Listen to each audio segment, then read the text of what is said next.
السلام علیکم ورحمۃ اللہ تعالی وبرکاتہ۔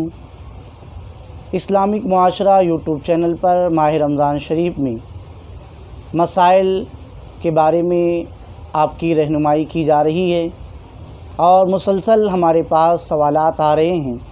ایک سوال اور ہمارے پاس آیا کہ عورتوں کے جو زیورات ہوتے ہیں کیا اس پر بھی زکوٰۃ ہے، اور زکوٰۃ ہے تو زکوٰۃ کون ادا کرے گا؟ جواب سماعت فرمائیں۔ جن زیورات کی مالک عورت ہو، خواہ وہ میکے سے لائی ہو یا اس کے شوہر نے اسے ان کا مالک بنا دیا ہو، تو اس کی زکوٰۃ ادا کرنا عورت پر فرض ہے۔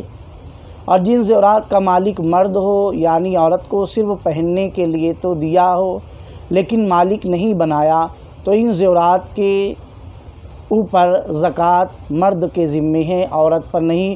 فتاوی رضویہ جلد نمبر 4 پہ یہ مسئلہ دیکھا جا سکتا ہے۔ لیکن ابھی فی الحال عرف عام یہ ہے کہ عورت ہی اس کی مالک ہو جاتی ہے، لہٰذا عورت کے لیے ضروری یہ ہے کہ اب وہ اپنے زیورات کی زکوٰۃ خود نکالے۔